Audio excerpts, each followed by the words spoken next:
ওই দেখুন কৃষ্ণনগরে এখন বিমানের ব্যবস্থাও আছে। হ্যাঁ, শুধু বিমান না, সবকিছুই আছে। হ্যাঁ, এখন আধুনিক কৃষ্ণনগর হয়ে গেছে। তাহলে মহারাজ আমরা কি যাচ্ছি মেকআপ প্রতিযোগিতায়? অবশ্যই, কেন যাব না? তো গোপাল, তুমি বলো কিছু।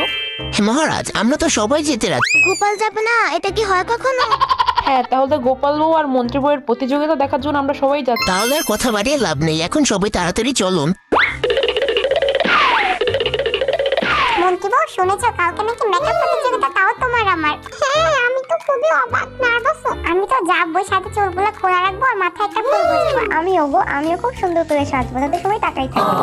হ্যাঁ হ্যাঁ, এখন যাও, বাসায় যাও, কালকে আবার তাড়াতাড়ি রেডি হতে হবে তো। হ্যাঁ, আচ্ছা ঠিক আছে, ভালো থেকো। তাড়াতাড়ি কাজ করো, কালকে গোপাল বউ আর মন্ত্রী বউর একসাথে খেলা দেখবো দুইজনে মিলে। হ্যাঁ, তাড়াতাড়ি করে ফেলছি।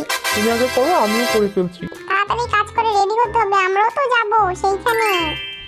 আমার ভাবতেই কেমন লাগছে যে আমি এত সুন্দরী। ও মা, আমার কি লজ্জা লাগছে। হেই, আমাকে কেমন লাগছে বলতো? অনেক সুন্দর লাগছে তোমাকে, জাস্ট ওয়াও।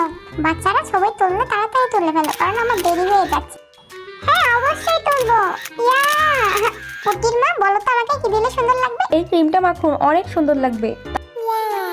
তাই নাকি? এটা আবার কিসের ক্রিম বলো তো? আরেকটা ক্রিম আছে? হ্যাঁ, এটা আমি চন্দন দিয়ে বানিয়েছি, এটা দিলে আরো সুন্দর হয়ে যাবে। ও মা, তাই?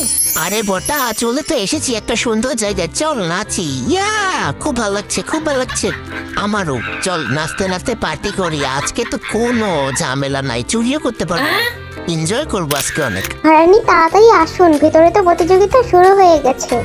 হ্যাঁ, ধন্যবাদ তোমাকে ফুল দেওয়ার জন্য। আর চলো ভিতরে।